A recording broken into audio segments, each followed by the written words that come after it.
Long before recorded history, Sri Lanka was a land of forests, rivers, and mystery. Isolated from the outside world, it remained untouched by major civilizations. But this paradise was not uninhabited. It was home to two ancient tribes, the Yakshas and the Nagas. The Yakshas were a powerful and mystical race. Often described as supernatural beings, they were believed to possess magical abilities. Some ancient texts even describe them as protectors of sacred lands. Their presence dominated the deep forests of Sri Lanka. Meanwhile, the Nagas lived along the coastal regions. They were known for their serpent worship and had a strong connection to the sea. Some historians suggest that the Nagas were skilled traders, possibly interacting with ancient Indian civilizations.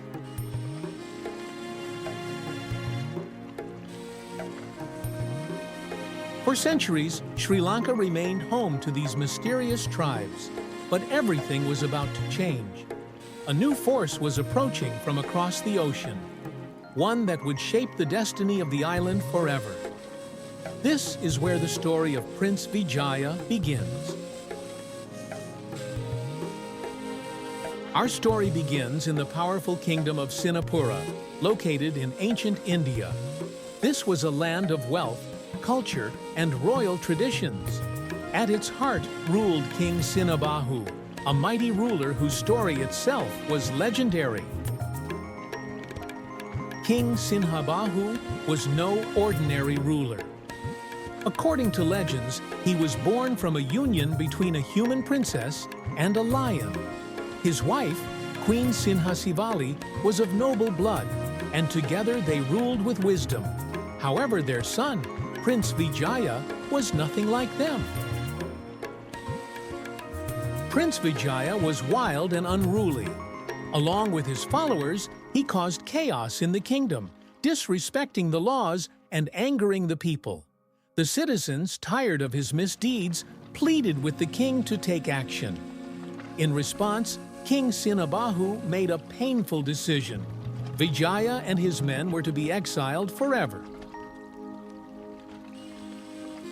Banished from his homeland, Vijaya and his 700 men set sail across the ocean. They battled violent storms, hunger, and the uncertainty of the unknown. After days of sailing, they finally saw land, a lush and mysterious island. Little did Vijaya know, this was where his destiny awaited. Vijaya and his men had finally reached land. The island was breathtaking, dense forests, tall mountains, and untouched shores. But despite its beauty, something felt unsettling. The land was silent, yet it seemed to be watching them.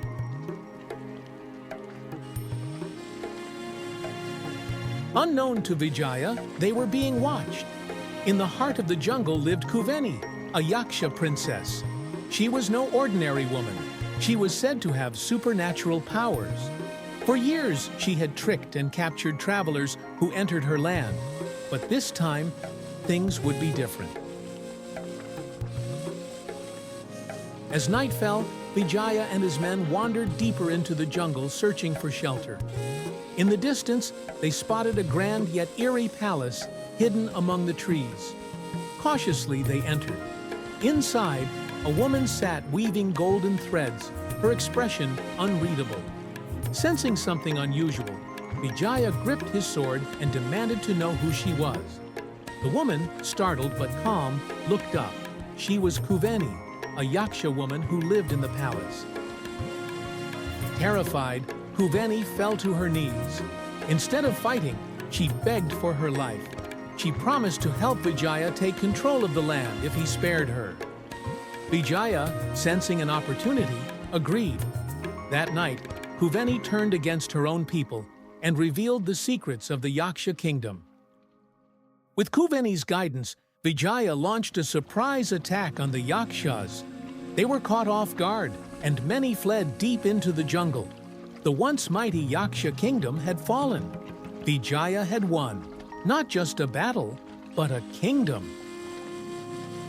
After the battle, Vijaya made a decision.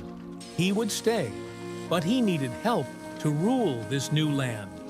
Kuveni, knowing she had no other choice, agreed to stand by him. Though theirs was not a union of love, it was one of survival. Kuveni's knowledge of the land and its people would be vital for Vijaya's rule. Vijaya, now the ruler of the land, sought to establish a strong kingdom. However, he soon realized that to secure his rule, he needed a royal queen. Kuveni had been his guide and companion, but she was not of noble birth.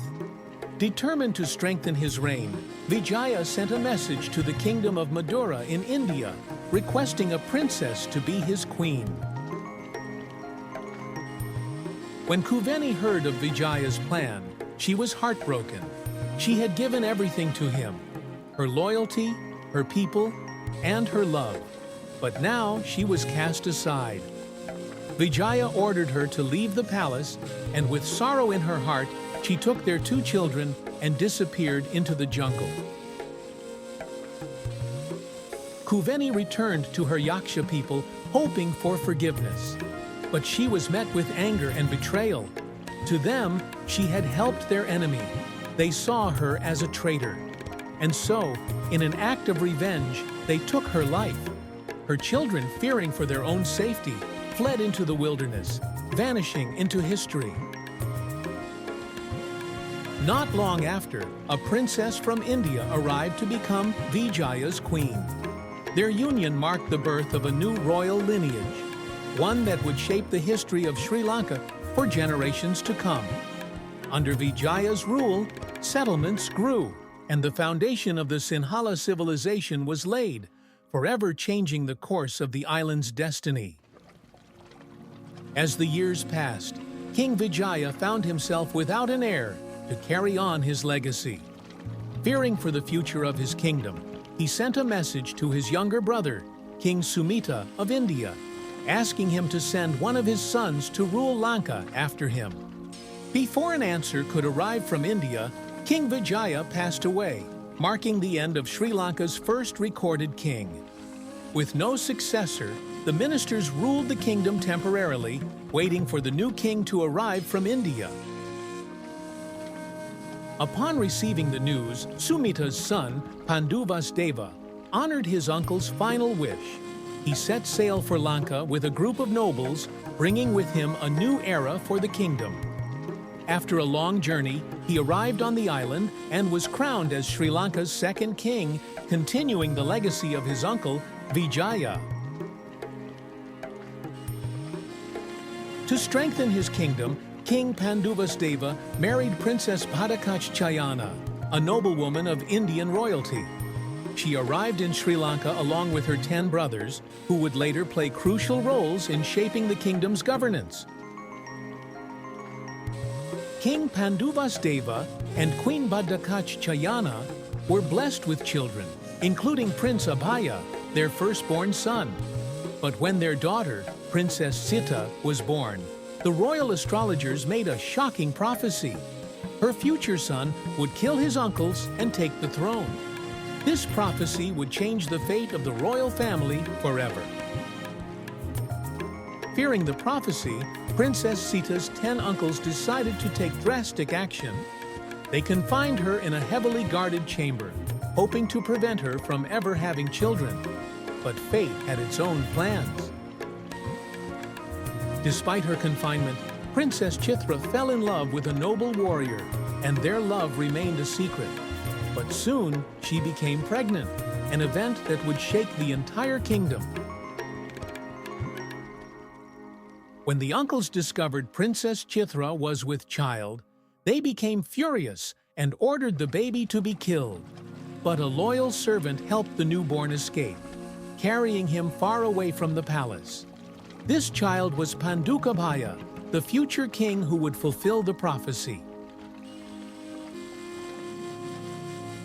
After ruling for many years, King Panduvasdeva passed away, leaving the kingdom in the hands of his sons. But his death did not bring peace. The prophecy of a boy who would overthrow his uncles still haunted the royal family. Far away from the palace, Pandukabhaya had grown into a strong young man. But when he finally learned of his true identity, he knew his destiny could no longer be avoided. Would Pandukabhaya claim his rightful throne? Or would his uncles succeed in stopping him? The answer lies in the next chapter of our story. Subscribe now and be part of this journey through time. Let's explore the untold stories of Sri Lanka together.